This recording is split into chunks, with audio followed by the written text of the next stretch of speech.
Remember the milkshake? We sold one of these. Back in the day, there was some country song that the chorus was like, "Have you forgotten?" And it doesn't even matter what that song's about. The answer is basically yes.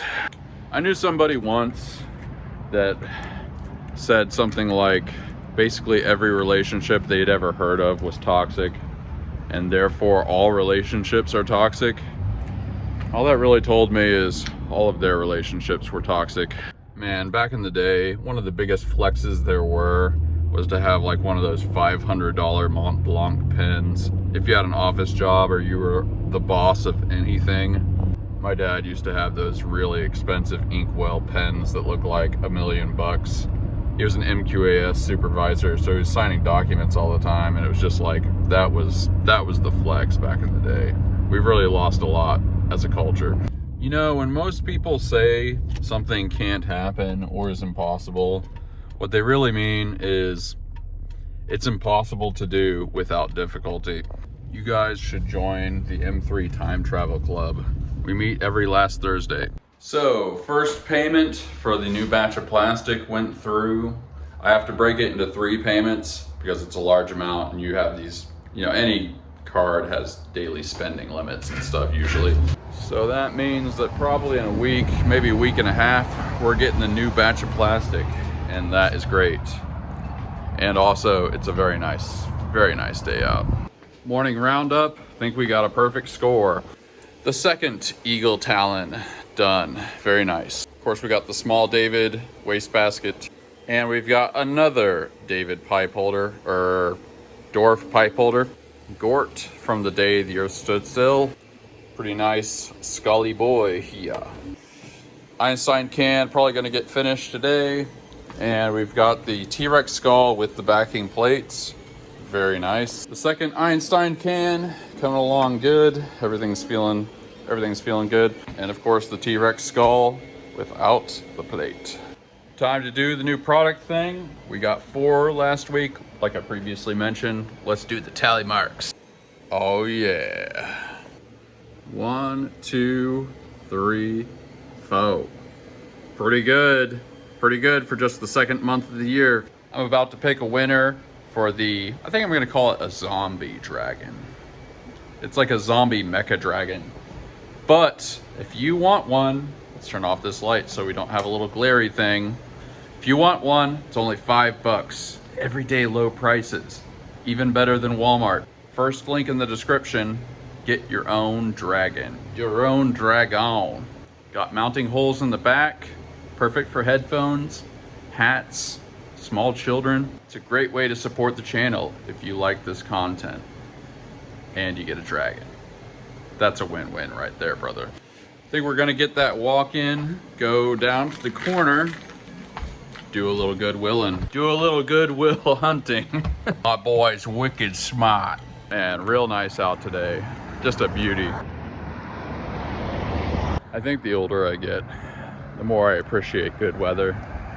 When I was a kid, I didn't care at all. Coming soon. Nothing. Kind of existential.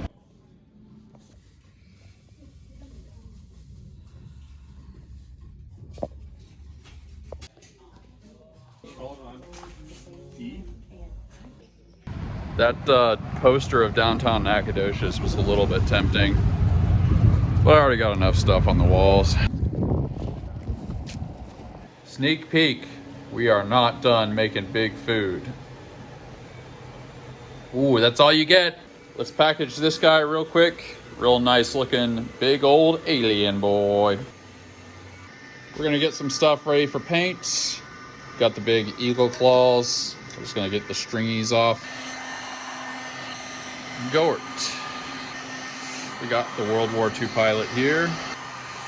Got the black and white David. Every once in a while, music ideas pop into my head, and I make sure to record them. And I actually have a collection of these in case I ever have a music career again. So this is something that's been stuck in my head for like an hour.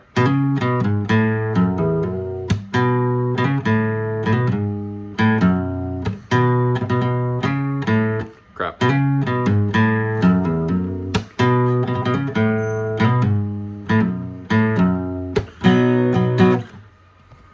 with chords. It'd be like,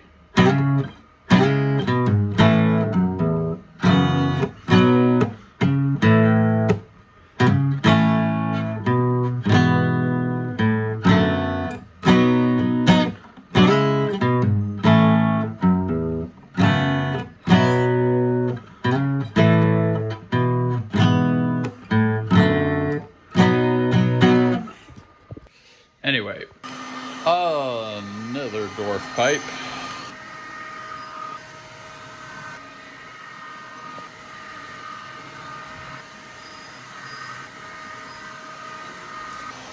Celtic skull.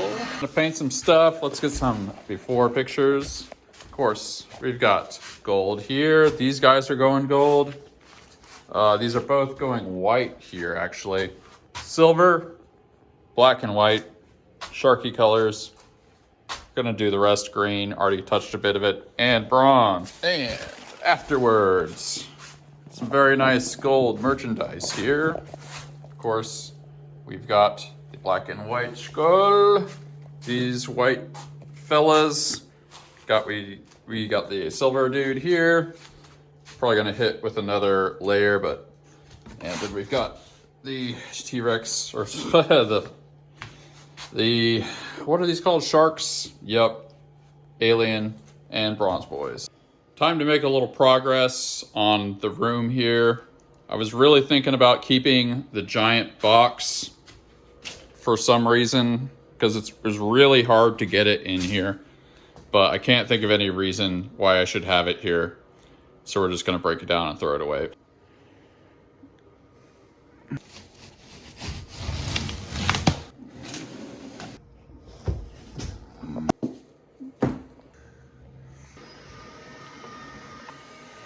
Moai, Einstein, small T-Rex skull. There's a whole bunch of questions. We're gonna shut down the shop, but I allowed quite a bit of time for this part because it's gonna take a while. Yep. Alrighty, we're gonna do this on the big screen so I can read the questions better. I remember my eyes getting pretty sore by the end of this. We're gonna skip anything that's like a repeat. Usually there's a couple, but let's just get into it. Also, this is like a little bit of a roll call. Just about everybody that ever comments is commenting on this. So yeah, I see you, baby. Radio Q5E362 says, great job and congratulations on 200 shows. Thank you. Also, 4.7K subs is not too shabby. My question, what software do you use to design your creations? Mostly I'm using Mesh Mixer and SketchUp. I'm using SketchUp for more geometric things and Mesh Mixer for more moldy things. Elric Traveler, big commenter, says, LOL, I remember episode 12. I'm happy that this YouTube and Discord have taken off and seem to be pretty successful. I don't really have a question. I'm just grateful for the content and wish there was more lol. Me and Snail are working on stuff, okay? Just stay tuned. Can't wait to see the next episode. Thanks, buddy. You are a big contributor. Iron Meg is actually responding to something specifically in last video. Anyone can claim to be a life coach, which is why I think it might be a negative outlook, have a negative outlook. My question is, what is your all-time favorite movie or story? Books, games, real-life experiences, all included. So this is interesting. Obviously we don't talk politics on this channel, and I'm not going to, but one thing that Jordan Peterson and Jung and other great thinkers sort of argue is that we perceive life through a narrative structure, which is probably true. There's some real arguments for it, but I am extremely autistic. I am a 208 out of 220 on one scale, 220 being as autistic as you can possibly be and still be considered functional. So what that means is I perceive the world extremely granularly, and I feel like the whole narrative thing, it's just something I don't perceive or something. See, like a narrative is considering there to be commonality or connection between what would otherwise seem like discrete things. And for me, the things tend to seem very, very discrete. Not that I can't make connections between things, but it's something that I just don't feel that, it's not intuitive for there to be a commonality between discrete things for me. I would say that in some sense it feels like my life has a narrative structure. I guess my story is my favorite story. Honestly, if I'm just giving kind of the answer that fans are gonna like, that's also pretty true. It's the original trilogy of Star Wars. I had them memorized word for word when I was a kid, which also shows you I'm autistic. I used to just sit in my room and recite Star Wars to myself, and I still kind of remember a lot of parts of it. And these blast points, too accurate for sand people. Only Imperial stormtroopers are so precise. Enough time on that question. Wichi Marquez says, what website/app do you use for AI? Well, as you guys may know, if you look at my model store, the license says no AI. So I do not use AI in any of my designs. But if I was gonna use AI in some of my designs, I would use, I've never said this before, this is big. This is a big nugget. I'm just giving you nuggets right here. If I was gonna use AI, I would use Rodan, but I don't. Spicy Barbecue says, which is a great name, take us through the 3D printing lore. OGs have heard the story of when you started printing, but what initiated the conversation and eventual expansion into this as the full-time empire that it is now? Before the dark times, before the empire. Insert maniacal laughter. It's an interesting question right here. What initiated the conversation and eventual expansion into this as the full-time empire that it is now? What initiated it?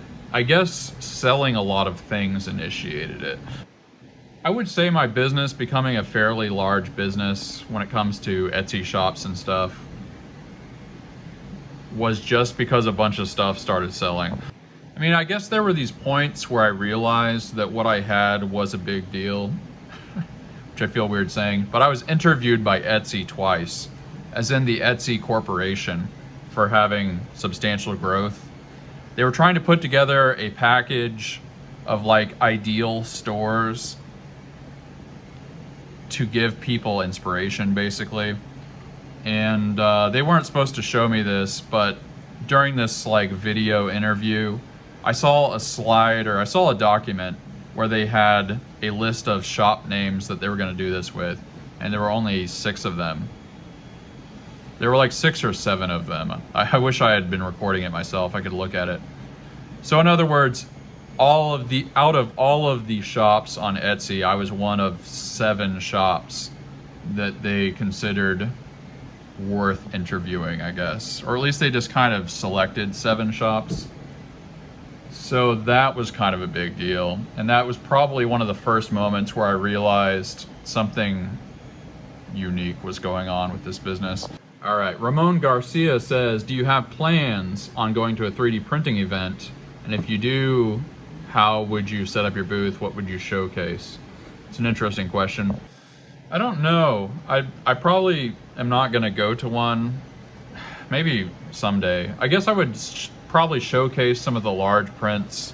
I mean, the D20s and the big skulls and stuff are maybe some of the more unique things, but I sort of have done this. So I've never gone to a 3D printing event, but I have tried to sell in person. In Lufkin, Texas, there's a farmer's market, and I reserved a booth there one time and brought a bunch of things to sell.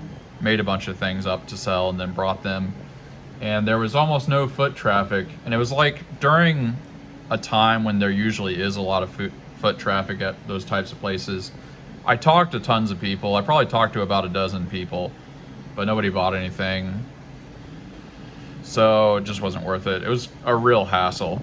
Classic Wayne says, what size nozzle do you typically use, for example, on your biggest items? I don't give away super specific print settings. I will say that I use a bunch of different sizes of nozzles, and it's based on the item. which is the right answer. Like, because I know that people will hear my print settings and then want to do them, when really what they should do is experiment with print settings for their customers and figure out what their customer base likes. Because everyone thinks customers are some uniform group, but they're really not at all. Like, your products will attract a certain kind of person that's probably kind of different than what I do. So you just have to experiment. Plus, like, people use different machines than me. Like, there's just no one size fit all for this thing. So you just have to experiment with it. And also you have to think about like how much time you can spend, how much time you can dedicate to producing an item and things like that. It's just a real complex thing, and it just comes down to experimentation. Internet user 87 is asking some heavy duty stuff. What do you do to remain humble in your pursuit of knowledge, whether it's holding a particular opinion about a political subject or a process in your trade? Do you have an example of a time when you've realized your long held belief was wrong and actually changed it because of something you learned? Wow. I could talk for like an hour about that. So I would say one of the keys to authenticity is to not overly edit your thoughts and not assume the responsibility of trying to like shape the other person's opinion to some extent. But like all of the biggest things that come to mind are political opinions. So let's just say a lot of that stuff has changed over the years. Well, as a lot of you, or some of you longtime viewers may know, I'm an ordained minister. Both me and Snail are believers, so we do talk about that sometimes. I can't think of a really easy way to summarize this, but I would say my religious beliefs, I don't know if you would say changed, but they've deepened a lot. Maybe this is, I'm hoping this doesn't come across as some kind of bizarre humble brag or something, but I've come up with a theory about how the universe could begin, how time could begin at the Big Bang. See, like, one of the problems with the beginning of time is to say that something begins means there's a time before it begins. But there can't be a time before time, right?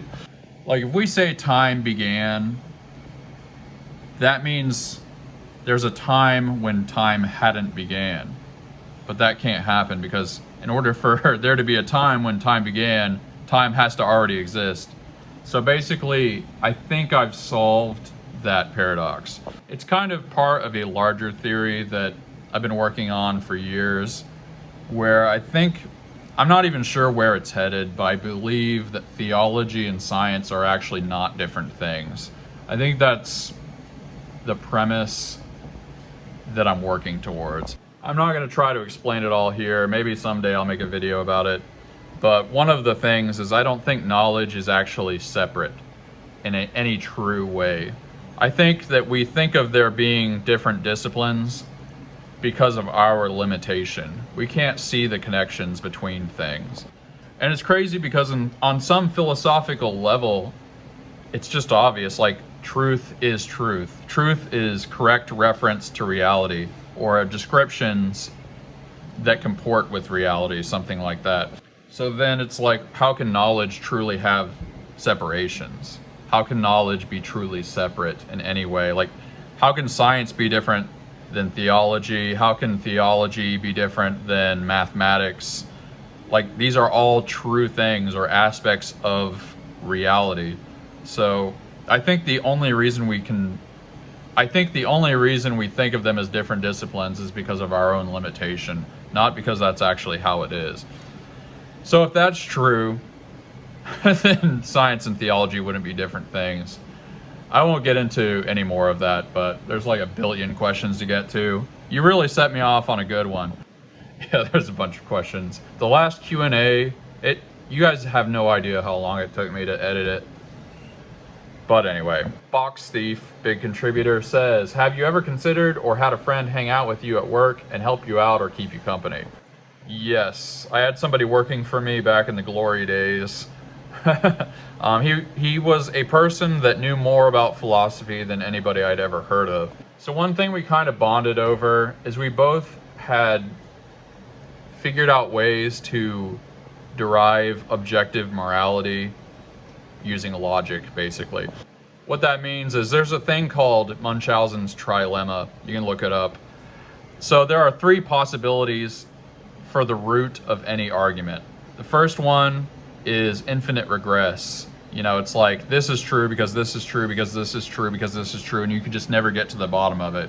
That's infinite regress. Then there's circularity, like A is true because of B, B is true because of A. You know, circular logic, and there's just no way of getting out of it. And the third possibility in Munchausen's trilemma is axioms. Things that have to be true. Things that if you were trying to prove that they're not true, would prove that they're true. Example of an axiom would be something like, language can be used to convey meaning. Because like, if you're using language at all, you're conveying meaning. Like, let's take the opposite to test this. Language cannot be used to convey meaning. Well, I just used language to convey meaning to you. It's impossible to disprove that premise, because disproof would just involve proving it. So anyway, the point is, we both realized we could derive objective morality only ultimately making reference to axioms, things that are impossible to disprove, which means that morality is a real thing.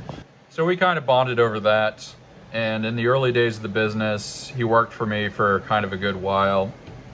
When I had, longtime viewers will remember the hand guitar holders that I had were my best product ever. And when somebody trademarked a picture of a hand and prevented me from selling those, they kind of eliminated his job. He continued for a little while, but he ended up getting remarried. He got divorced during that time, and then he moved away, and it's all good. We're all good in the hood, but basically, yes, that happened. Richard Keyser asks, are they doing both sides of the street or just yours? And have you started looking for a new place? He's talking about the eminent domain thing. I have a little bit. I don't know if they're doing both sides of the street. The other side is a park, as you guys have probably seen if you've seen enough episodes. I really doubt they're demolishing the park. Maybe they are. I don't know. CSI 3D, which sounds like a great show. What size nozzle are you using on the enders? These are not enders. They're CR10 minis. And I guess refer to the previous thing I said about nozzles, because it basically applies here too. Real Snail 3D says, when are you coming to El Paso, Texas to visit Snaily Boy? Comment below if you would click on a video of me and Snail doing a podcast in real life. And also tell me if you would donate to the fund to do that, because that would be quite a drive. Probably will happen at some point, but I don't know. Jason King Kong, who I've seen the name before, says, what would you like to be able to print that current printers aren't able to print? I mean, if I'm taking this question really seriously, spare organs that don't get rejected from the body, that would be pretty awesome. There definitely aren't current printers that are able to print that. If you mean that my current printers aren't able to print, I don't know, I'd have to really think about it. Like, part of me wants to say multicolor printing, but with the painting, see, multicolor printing to me seems like it would be really good for smaller things from my perspective. But if it's anything bigger, A, there aren't a lot of multicolor printers that can print really large things.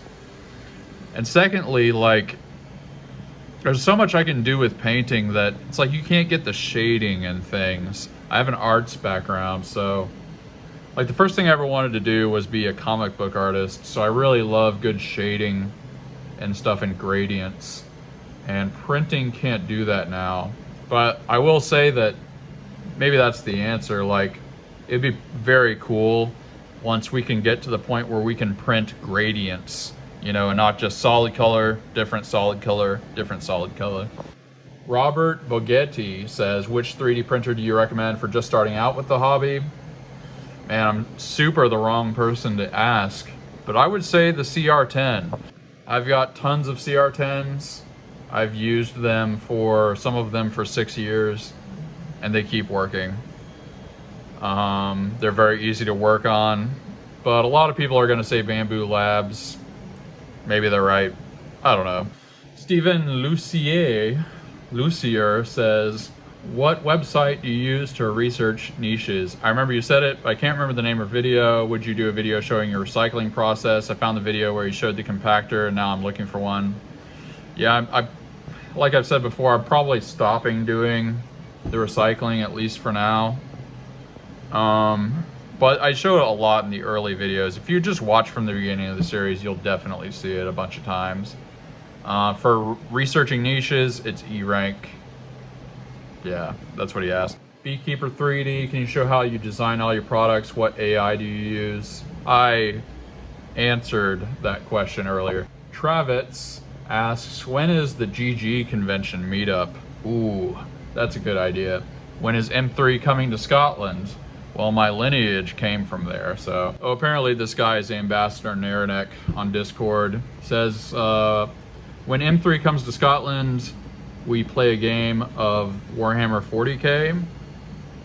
I'd be interested in that. That'd be pretty epic. M3 Emperor of Grat-Ikind World Tour. I like where this guy's head is at. I actually don't know exactly how to play Warhammer 40k, the tabletop. I was really more into painting, you know, the minis and stuff. I have a rough idea of how it works, and I've seen it played a bunch of times, but I personally never really did it. In Maver asks, what was the make of your first car? Great question.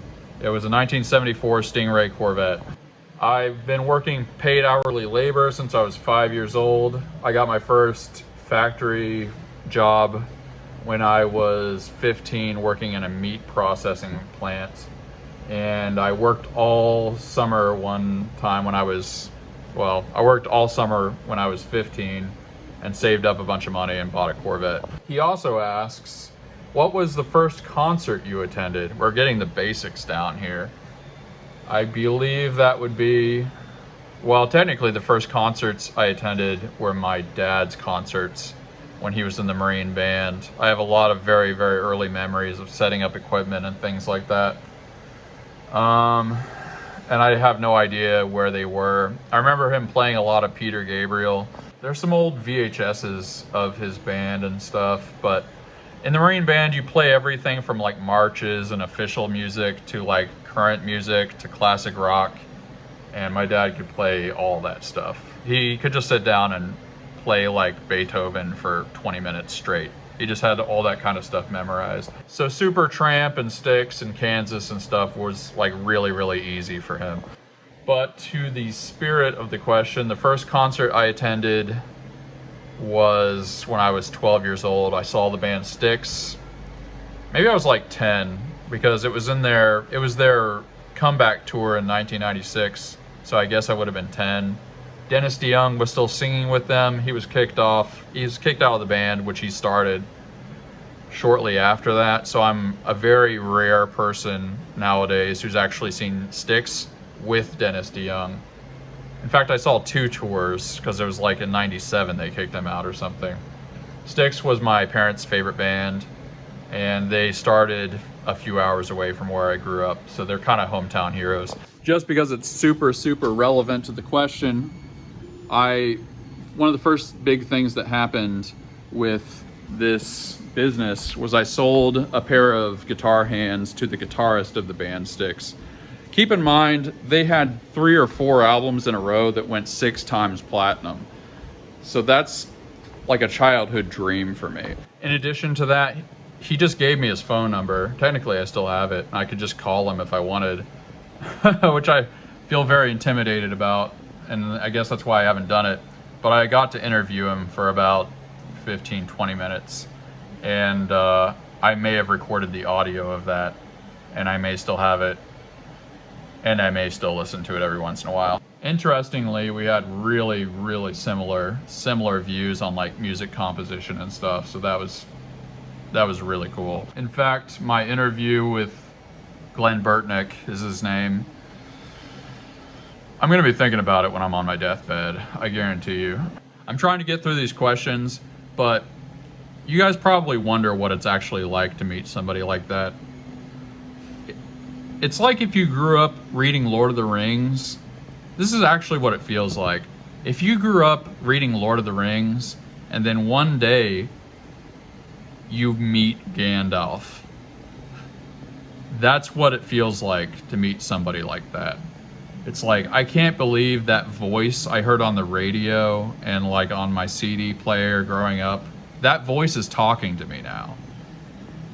It's like, I'll just never forget that. You can't even fathom what it's really like.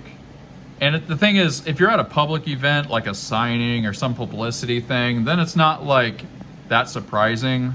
But this is a person who just bought something from me. And like, I'm just talking to him like I would talk to any of you.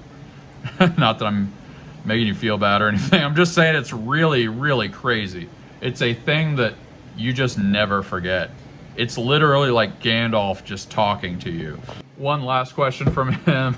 Did you get any of the USAID funding? Oh yeah. I was like on their speed dial, bro. Brent Bowers, big contributor, says, where do you see yourself in 5 years? Will 3D printing see another big leap forward? Or do you think it will change? And do you think it will change your business model significantly? It's a great question. I feel like a lot of people would kind of interpret that as a bit of a fluffy question, or would try to give you a fluffy answer at least. I think I'm going to try to give you a deep answer. So when you think about labor markets, one question you could ask yourself is like, why doesn't everybody just become a lawyer or an engineer or something high paying? You know, because clearly the way markets work, there's a race to the bottom. You know, like I introduce a product for $5, and then somebody else wants to sell it to you for $4 so that they can capture some of the market, and so on and so on. And then you get to the market rate of things. So it's like, well, how did we arrive at the market rate, basically, of higher paid professions? So a lot of things factor into that, but the biggest predictor of lifetime earnings is IQ, and the second best is trait conscientiousness. If you guys haven't checked out the Big Five model of personality, it's the only, I feel like I talked about this in the last Q&A, but it's the only personality model that's real, basically. Like, the categories are theoretically derived. Normally what happens with personality models, they decide that personality can be quantified into some stuff they made up, right? Just some categories they made up. What the Big Five model does differently is it actually statistically figures out what personality is made of, what the components of it are. And one of those, and I can't explain it succinctly enough, but one of those things is trait conscientiousness, which is the proclivity to follow rules and work hard, and generally have a preference for order, I guess you could say. So if you want to maximize your earnings in life, there might not be that much you can do about your IQ, but you can educate yourself and at least get the most out of it, you know, that you can. But secondly, just work really hard. Just work super hard and try to kind of make the most intelligent decisions you can. I mean, this is common sense. In a way, we didn't need science to tell us this. You can get there from tradition. You can get there, just read the Bible, dude. It says that, basically. Pretty much any, like, tradition will tell you that. So, oh yeah, the question that was asked. So I think that those will always be the important factors in 3D printing. Even if the process becomes very commodified, becomes very democratized, like even if tons of people have 3D printing, creativity is always going to be rewarded and hard work is always going to be rewarded. So regardless of how the 3D printing business changes, those are the things to focus on.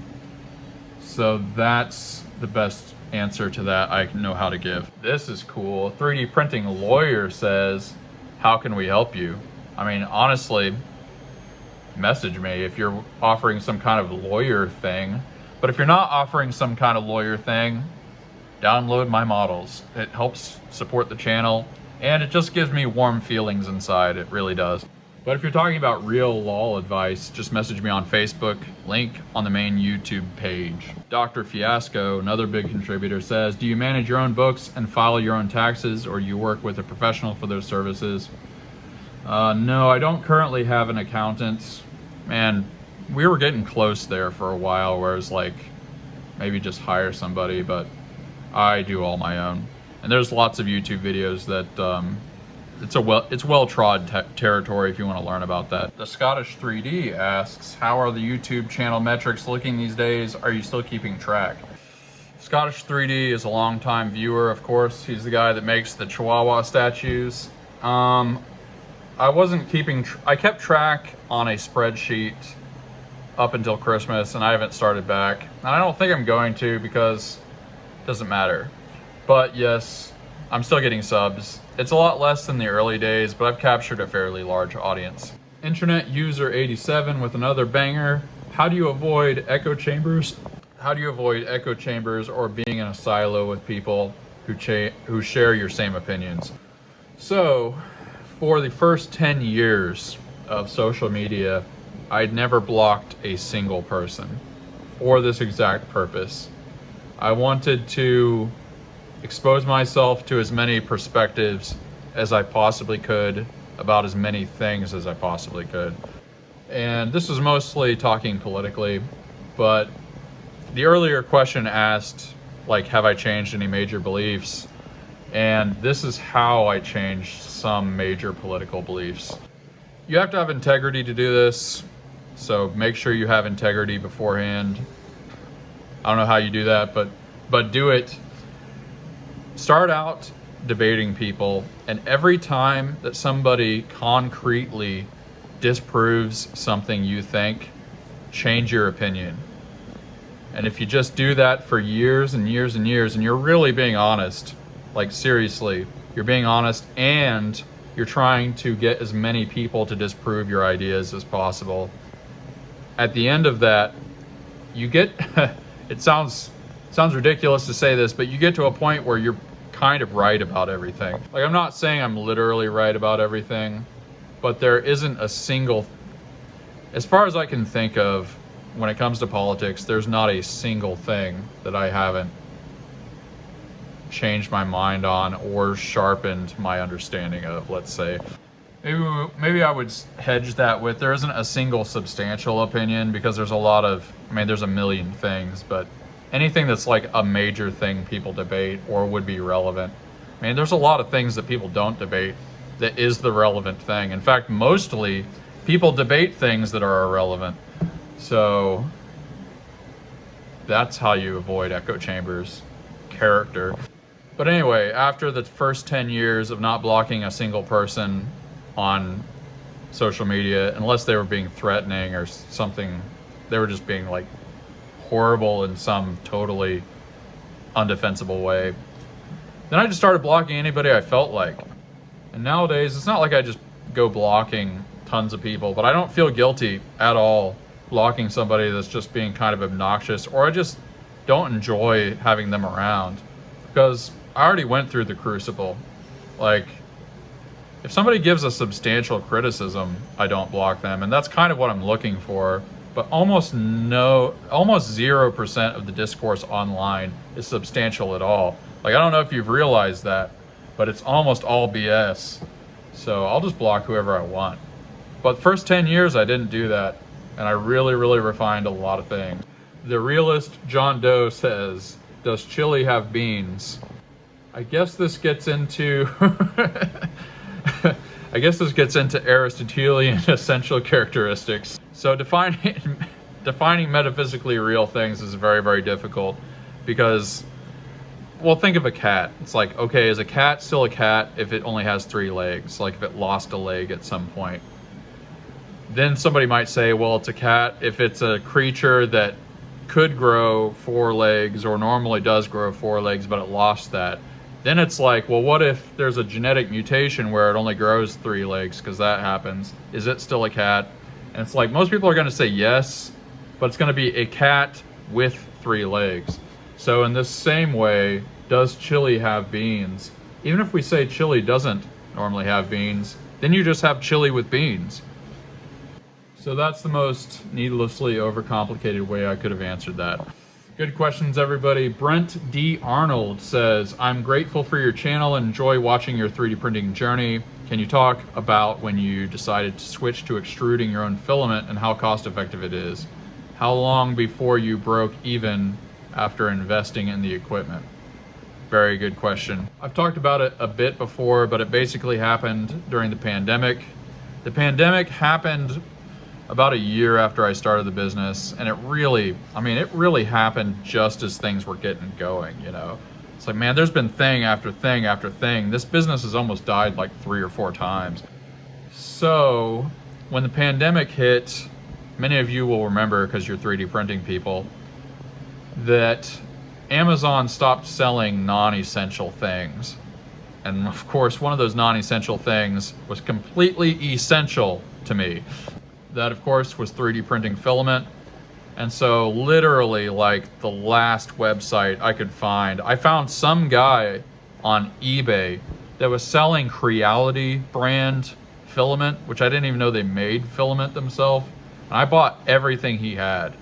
And I had this was early days. Like, I spent almost every dollar I saved up to that point on filament, and then stacked it against the wall.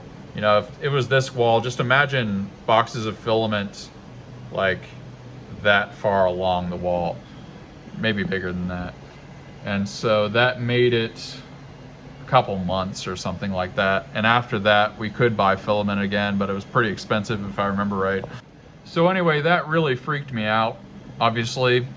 And I thought, like, how hard is it just to make my own filament?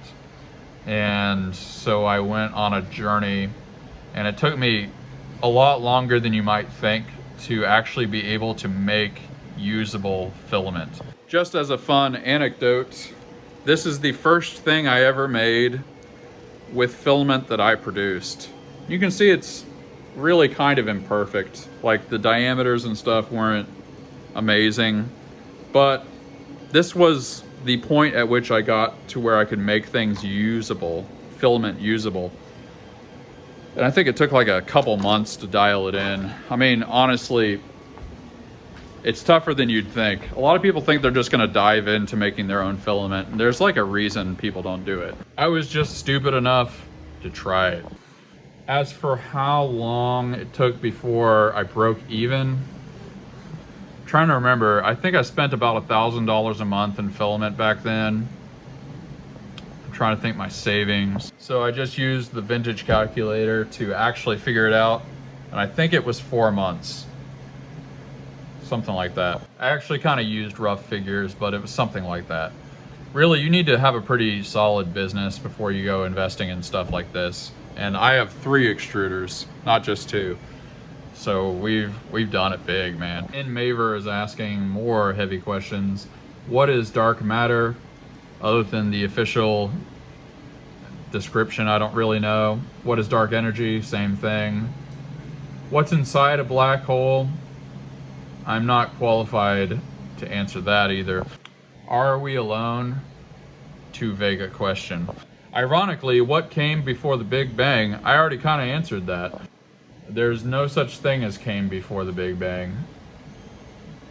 Tell you what, if I get 100 comments on this video asking to hear about my theory about how time could come into existence without pre-existing itself, if I get 100 comments on this video asking that, I'll make a whole video on it. Who was the gunman on the grassy knoll?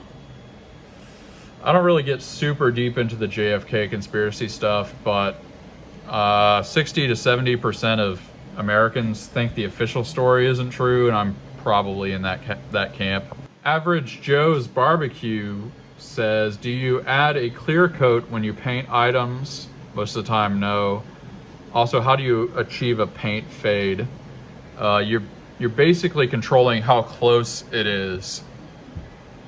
Farther away, it sprays the thing less. Closer up, it sprays it more. What was the name of your favorite childhood pet? Another one from N. Maver. That, I guess, would probably be Sharona. Wolfman Crab Arms, big contributor, has asked a lot of things. We'll summarize here. Do you have any concerns about selling all your new models? Not really. There's a bunch of stuff about that. Do you ever consider moving back to Indiana? I know you didn't have a great family life there, but you never seem too negative when you reflect on the area. Yes, when I became homeless, I sort of tried to move back to Indiana, but that didn't work out. So that's probably not gonna happen ever. Sandingo, another heavy hitter, says, how do you feel about graffiti or street art? Have you ever done it? I just 3D printed a magnet of a heart with the street name on it, and we'll be sticking it to the back of a sign that everybody turns left at on my street. So I've never actually done graffiti. I knew a guy that did. It's one of those things I've almost done a couple times, but I'm just not, I don't know. I guess I don't want to do an illegal thing, and though I have a lot of, I guess I've never been really good at spray painting before this business, and now after this business, I really would prefer not to get arrested. That's the answer. Box Thief says, it's my birthday today. Can you shout out my birthday? LOL. Yes. Happy birthday, homie. And Maver also asked, what city were you born in? I was born in Portsmouth, Virginia, in a military hospital. Carlos Castaneda says, buy some land, ? I've kind of thought about it. I don't know. I don't exactly have a good reason to do it, maybe is the way to say it. Apocalypse Dawn says, how did the saga with your guitar hands end? Did you ever try to make another version? Sort of, yes. That's what the guitar snake is. Every time you see a guitar snake, basically what was determined is I couldn't make anything that was hands. But then I started thinking, like, what other kinds of appendages do creatures have? And so I've made a few things like that. Colin Copacetic says, what was the first 3D print you sold? My first sale was a tile organizer for Gloomhaven. Or it was like a Gloomhaven adjacent game or something. I've never actually played Gloomhaven, so I don't exactly know. But I think I sold it for like $12 or something. But the thing that was cool about it is it sold within like a few days or something crazy, which really got my attention. I was not thinking the 3D printing business would turn into anything substantial at all. I mean, I didn't really expect it. I didn't even have any kind of real expectations for it. But yeah, that first sale happening so quickly just got me thinking, well, I've listed like 2 or 3 things and one of them have sold. So as a business person, that gets your attention. Lastly, are you still working for the CIA? I am not working for the CIA. I can say that I was investigated by the Secret Service, though. So one time I was in DC and there was a flashing police car at this intersection, and it looked like a wreck.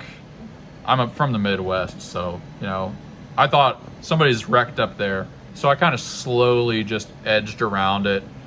And turns out that I went through a blockade.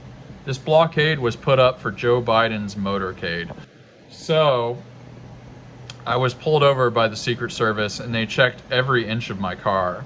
The thing that makes this really interesting is this was during the era of my life that I used to go to the range every week and shoot a lot. And so it was extremely common for me to at least have ammunition in my backseat or trunk. And often I would just have a rifle back there. And my main rifle was a Dragunov sniper rifle. So it came extremely close to happening that the Secret Service caught me with an assassin's rifle. However, I was very lucky in that I didn't have anything like that in the car. It still took like an hour or 2, and these guys are thorough, okay? It actually is kind of like The West Wing or some movie or something. They told me to leave town, and they tailed me for like an hour or 2, making sure that I did. So yeah, the Secret Service is real. It's a real thing. Well, that's actually a really shockingly good note to end this episode on. It's been a great 200 episodes. We're not stopping anytime soon. Really, this has been a big deal to me, and it means a lot that you guys subscribe and tune in often every day. Yeah, I'm very glad that I've been doing this for a little over 6 months or whatever it is. So yeah, I'm very, very tired, but thanks for watching. Thanks for watching. Peace out.